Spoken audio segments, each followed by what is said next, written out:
Hello दोस्तों, आप लोग कैसे हैं। आशा करता हूं कि आप लोग अच्छे होंगे और मस्त होंगे। मैं इतिहास का टॉपिक्स लेके आया हूं क्योंकि इससे पहले मैं मध्यकालीन भारत का इतिहास पढ़ा रहा था, जिसके अंतर्गत मैंने बताया था कि भारत में सबसे पहले कौन सा मुस्लिम आक्रमण किया था। ठीक है, मोहम्मद बिन कासिम कौन था, मोहम्मद गजनी कौन था, ठीक है, मोहम्मद गौरी कौन था, और उसी के साथ साथ मोहम्मद गौरी का जिसने पृथ्वीराज चौहान पे हमला किया था, क्या रीजन था पृथ्वीराज चौहान के साथ हमला करने का, कितनी बार मोहम्मद गौरी भारत पे हमला किया है, कितनी बार मोहम्मद गजनवी भारत पे हमला किया है, कितनी बार मोहम्मद बिन कासिम भारत पे हमला किया है, और सबसे इम्पोर्टेंट ये बात कि कौन सा ऐसा मुस्लिम आक्रमणकारी था जिसने भारत के अंदर जो देवी लक्ष्मी माँ को पूजा होती है ना, उसने अपने मुद्रा पर, है ना, देवी लक्ष्मी माँ का जो आकृति था उसने अंकित कराया था। ये पूरा डिटेल्स के साथ मैं ऑलरेडी वीडियो बना चुका हूँ, आप उस वीडियो को जाइएगा, वीडियो के सेक्शन में, ठीक है, मिल जाएगा आपको A to Z टॉपिक्स मिल जाएगी। ठीक है, उस पर साफ साफ लिखा होगा, सब कुछ लिखा होगा डिटेल्स के साथ। क्लियर। तो अब हम लोग पढ़ने वाले हैं कि भारत के अंदर जब मुस्लिम साम्राज्य आ चुका है ना, तो मैंने आपको बताया था कि भारत के अंदर जब मोहम्मद गौरी आता है तो भारत के एरिया को जीतने के बाद दिल्ली वाले जगह को कुतुबुद्दीन ऐबक को सौंप के चला जाता है। क्या करता है? कुतुबुद्दीन ऐबक को सौंप के चला जाता है, और उसकी मृत्यु जो है कि मैंने बताया था 1206 ईस्वी में हो जाती है। 15 मार्च 1206 ईस्वी में दमयक नामक स्थान पर किसका? मोहम्मद गौरी की मृत्यु हो जाती है। जब मोहम्मद गौरी की मृत्यु हो जाती है तो भारत के अंदर एक चीज़ तो हो गया कि जो कुतुबुद्दीन ऐबक को जो गौरी सौंप के गया था राज्य ना, वो राज्य अब चलाने के लिए कुतुबुद्दीन ऐबक के पास बस यही ऑप्शन था कि वो खुद से इस चीज़ का निरीक्षण करे और जो भी त्रुटि है वो खुद संभाले। ठीक है, तो इसी क्रम में जब यहाँ पे मोहम्मद गौरी जब कुतुबुद्दीन ऐबक को छोड़ के गया था तो कुतुबुद्दीन ऐबक क्या करता था? राज्य को चलाता था। तो हम लोग यही सबसे पहले जानने वाले हैं कि दिल्ली सल्तनत में, है ना, दिल्ली सल्तनत में कुतुबुद्दीन ऐबक के बाद कौन कौन से शासक आए, कौन कौन से वंश आए जो दिल्ली पर शासन किया है। ठीक है, तो जब कुतुबुद्दीन ऐबक दिल्ली में शासन कर रहा था तो उस समय उसका जो वंश था उस वंश को कहा जाता था गुलाम वंश। कौन सा वंश? गुलाम वंश। क्यों कहा जाता था गुलाम वंश? क्योंकि ये मोहम्मद गौरी का गुलाम था, सेनापति था। ठीक है, तो सेनापति था तो मोहम्मद गौरी का गुलाम ही हुआ, इसलिए जो ये वंश बनाया वो क्या थे? गुलाम वंश था, है ना। स्लेव डायनेस्टी, इंग्लिश में बोलते हैं स्लेव डायनेस्टी।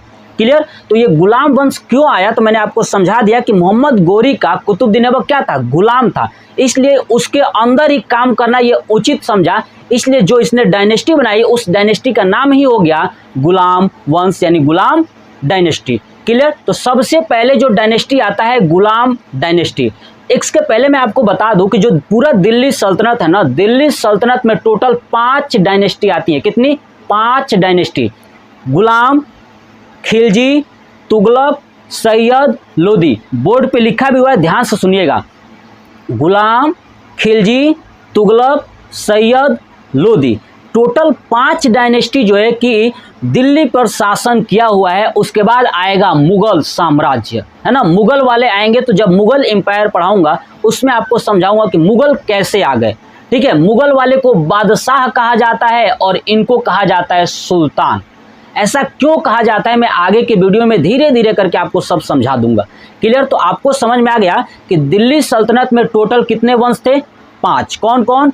गुलाम, खिलजी, तुगलक, सैयद, लोदी। एकदम सीक्वेंस पे याद रखिए। गुलाम, खिलजी, तुगलक, सैयद, लोदी। गुलाम, खिलजी, तुगलक, सैयद, लोदी। गुलाम, खिलजी, तुगलक, सैयद, लोदी।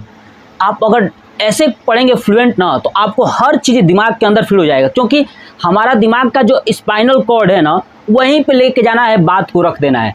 ठीक है, वहाँ पे अगर रख देंगे तो कभी भूलेगा नहीं। ठीक है, स्पाइनल कॉर्ड तक पहुँचा दीजिए बात को सेरिब्रम से होते हुए, बट आप कोशिश करिए, समझिए। तो ये 5 डायनेस्टी थी। तो पूरा दिल्ली सल्तनत मिला के, यानी पूरा 5 डायनेस्टी मिला करके कब से कब तक रही? तो ध्यान सुनिए, ये रही 1206 से लेकर के 1526 ईस्वी तक।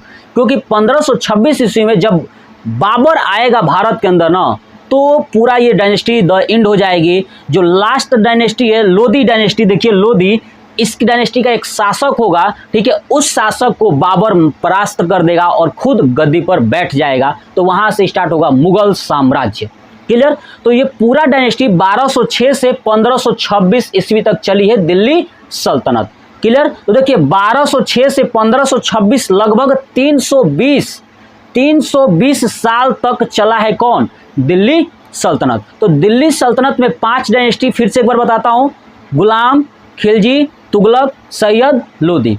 गुलाम डायनेस्टी जो है कि 1206 से 1290 ईस्वी तक बैठी है। 1206 से 1290 ईस्वी तक लगभग 84 साल, है ना। तो गुलाम डायनेस्टी 1206 से 1290 ईस्वी तक 84 साल तक रही।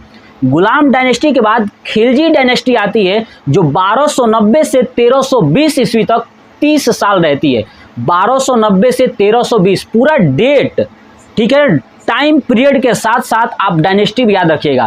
पहला गुलाम 1206 से 1290, खिलजी 1290 से 1320, उसके बाद तुगलक 1320 से 1414, 1320 से 1414, ये 94 वर्ष तक रहा तुगलक, ठीक है। उसके बाद तुगलक के बाद आता है सैयद। सैयद आता है 1414 से 1451 ईस्वी तक। ध्यान रखिएगा 1414 से 1451 ईस्वी तक कौन रहता है, कौन रहता है, सैयद।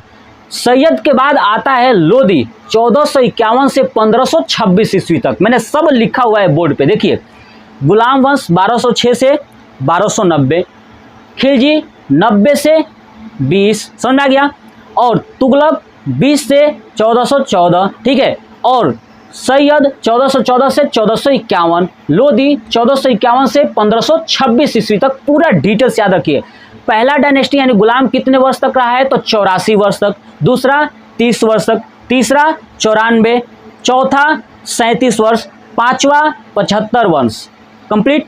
तो ये सबसे ज्यादा रहे ये लोग, ठीक है। अब पूछा जाएगा आपसे कि दिल्ली सल्तनत में पांचों डायनेस्टी में से सबसे ज्यादा समय तक किसने शासन किया है, तो आपका आंसर होगा तुगलक। कौन सा, तुगलक। ये 94 वर्ष तक शासन किया है कौन, तुगलक। दूसरा पूछा जाएगा कि दिल्ली सल्तनत में सबसे कम समय तक रहने वाला साम्राज्य यानी शासक वंश कौन सा था, तो आपका आंसर होगा खिलजी। 30 वर्ष, कितने वर्ष तक, 30 वर्ष तक मात्र रहा है खिलजी डायनेस्टी। क्लियर। तो ये क्वेश्चन पूछे जाएगा। नेक्स्ट क्वेश्चन क्या पूछा जाएगा कि दिल्ली सल्तनत में जो 5 डायनेस्टी थी उसमें से कौन कौन सी डायनेस्टी कहाँ की थी।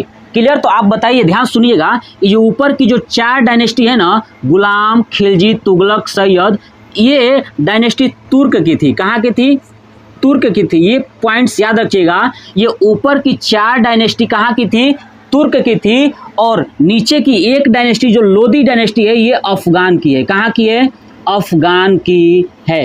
ये बात आप अपने दिमाग के अंदर फीड कर लीजिए, कहाँ की है ये, अफगान की है।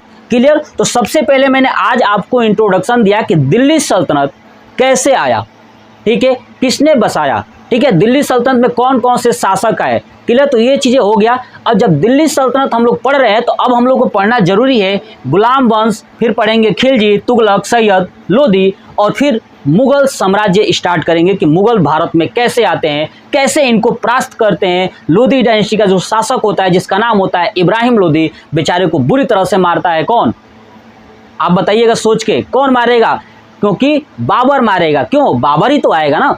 तो ये मुगल साम्राज्य में हम लोग पढ़ेंगे। क्लियर। तो ये था दिल्ली सल्तनत का इंट्रोडक्शन। अब चलिए हम लोग पढ़ना स्टार्ट करते हैं गुलाम डायनेस्टी। पहले यही जानेंगे कि गुलाम डायनेस्टी में कौन कौन से शासक आए हैं। इन शासक में से जो इंपॉर्टेंट शासक है उनको हम लोग पढ़ने वाले हैं, ठीक है। तो इस वीडियो में मैं इतना ही रखने वाला हूं क्योंकि ये वीडियो ज़्यादा लंबा नहीं होना चाहिए। उसके बाद नेक्स्ट पार्ट में मैं आपको गुलाम डायनेस्टी पढ़ाऊंगा, यानी गुलाम वंश 1206 से 1290 ईस्वी तक पूरी कहानी मैं आपको समझाऊंगा और बोर्ड पे लिखा रहेगा और आपके लिए बहुत आसान हो जाएगा। आप स्क्रीनशॉट ले सकते हो या आप कॉपी पे नोट कर सकते हो, या जो चीज़ें मैं बोलूँगा ना आप तुरंत उसको ब्रेन के अंदर फीड करिए, फटाक से सेरिब्रम से होते हुए पहुँचा दीजिए एकदम स्पाइनल कॉर्ड तक, ताकि आपको जब भी कोई आंसर पूछे ना, देखिए जब आपसे कोई आंसर पूछता है आप फटाक से आंसर देते हो ना, वो स्पाइनल कॉर्ड देता है। तो बस आपको यही करना है कि सेरिब्रम में ना जो बातें आप पढ़ते हो ना उसको पहुंचा दीजिए स्पाइनल कॉर्ड तक। जब स्पाइनल कॉर्ड तक पहुंच जाएगी ना तो आपको कोई दिक्कत नहीं, आप सोए भी रहेंगे ना